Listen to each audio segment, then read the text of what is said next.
Hey everyone, whether you're an international professional, a recent grad, or really just someone looking to totally level up your career, welcome to this interactive explainer workshop. Today, we're zeroing in on a genuinely vital skill set, mastering workplace efficiency, specifically within the fast-paced U.S. corporate environment.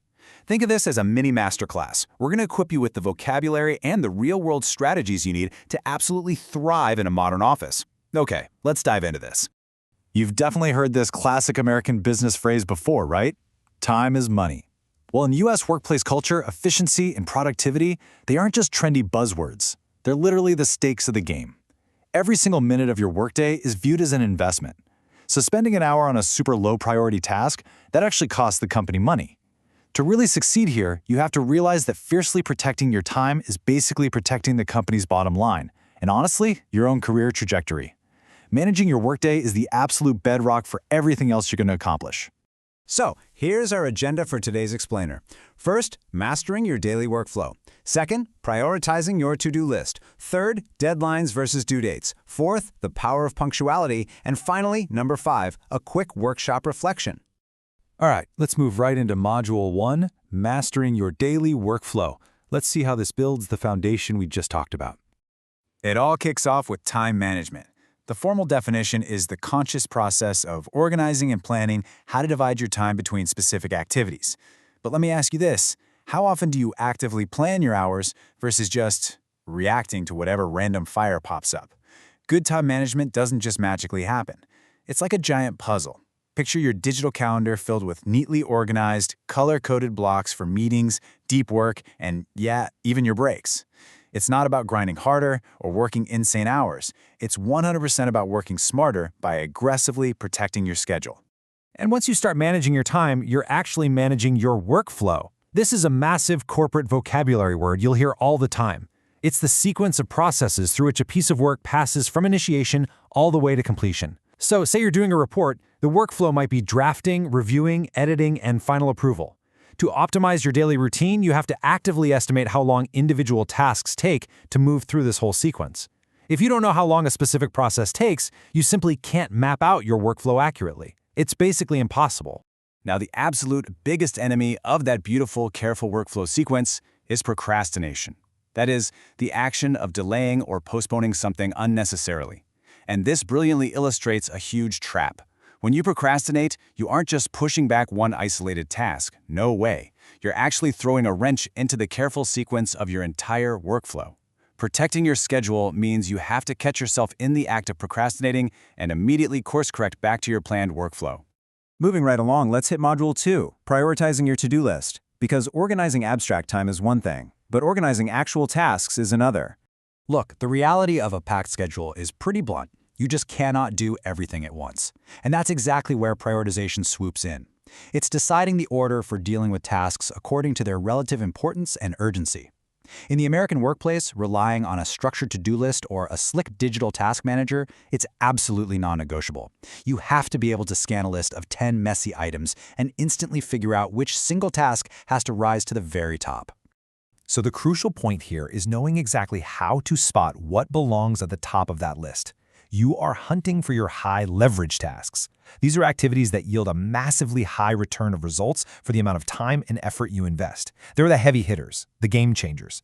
As you build your list, you really have to train yourself to distinguish between what is truly important, like, say, mapping out a long-term Q3 strategy, versus what's just loud and urgent, like pinging back an instant message right this second. Okay, let's pause for a super quick interactive checkpoint. I want you to really think about this for a second.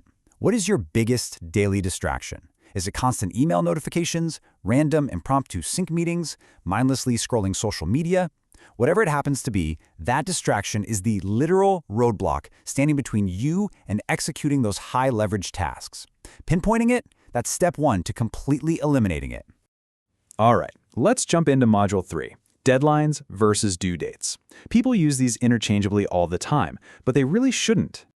Now, what's really interesting about this slide is how it splits these two concepts up. A deadline is the strict latest time or date by which something absolutely must be finished before negative consequences hit. Picture a giant red clock ticking down to exactly 5 p.m. Eastern on a Friday for a massive proposal. A due date, though, is a bit softer. It's the specific calendar day assigned for submitting a task to a manager or a client. It's your target day, but the deadline? That's the absolute final, non-negotiable cutoff. When you mix up your target due dates with your absolute final deadlines, you almost always create a bottleneck. That's a stage in a process where progress is just completely impeded or held up. We've all been there, right? It's that horrible, stressful, last-minute panic where everyone suddenly realizes the real deadline is an hour away, but the work isn't done. Why? Because the team treated that deadline like a casual due date suggestion.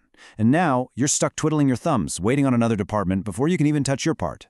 So how do we avoid those soul-crushing bottlenecks? Successful pros build out their timelines like this. Check out the flow here. We kick the project off on day 1. We aim for a rough draft by day 3. And then, and this is the absolute key, day 4 is a built-in buffer period. This buffer acts like a shock absorber for any weird, unexpected delays before we finally hit that strict 5 o'clock Friday deadline on day 5. You always want to finish the actual work way before the absolute deadline arrives. And how do we make absolutely sure we hit that buffer day right on schedule? By using milestones. A milestone is an action or event marking a significant stage in a development or project. Think back to that timeline we just looked at, that draft on day 3. That was a milestone. By tracking your progress incrementally with these super clear markers, you guarantee your workflow stays right on the rails, and that terrifying final deadline will never catch you off guard. Let's shift gears a bit for Module 4, the power of punctuality. This is all about vital workplace etiquette. Punctuality is simply the habit of being on time for meetings or shifts. But here's the thing. In the US, whether you're logging on to a virtual call or physically walking into a boardroom, this habit is a direct, undeniable reflection of your professionalism. It shows instant respect for everybody else's time. A true pro walks in, laptop open, ready to go, exactly when, or honestly, slightly before, the meeting is supposed to kick off. In fact, you're going to hear this classic saying everywhere in American business. If you're on time, you're late. Now, what does that actually mean? Well, if a meeting starts at 10 a.m. and you stroll in at exactly 10 a.m., you still have to take off your coat, pull out your laptop, connect to the Wi-Fi, and suddenly you're delaying the real start. You really want to aim to log on or show up a couple of minutes early. That way, when the clock strikes the hour, boom, you are fully locked in and ready to collaborate. And honestly, practicing this kind of bulletproof punctuality is how you build deep, essential trust with a really important group of people, your stakeholders. A stakeholder is anyone who has an interest in or is affected by the outcome of a project. So we're talking about your manager, your clients, your teammates, the whole shebang. When you respect their time by being relentlessly punctual and consistently hitting those milestones we talked about, you're demonstrating ultimate reliability. And let me tell you, reliability is the absolute currency of career growth. Okay, we've made it to Module 5, Final Workshop Reflection. Let's wrap this up. We've covered a ton of ground in this explainer today. By mastering your workflow, ruthlessly prioritizing those high-leverage tasks, respecting the difference between hard deadlines and target due dates, and making punctuality your brand, you are going to massively lower your daily workplace stress. And even better, you're going to put your career trajectory on the fast track. So I want to leave you with one final provocative thought to take away from today's lesson. What is your absolute favorite time management tool? Is it your digital calendar, a physical notebook, a niche app? Drop it in the comments below and think about how you can use it tomorrow to map out your next big milestone. Thank you so much for hanging out with us in this explainer masterclass, and we'll see you next time.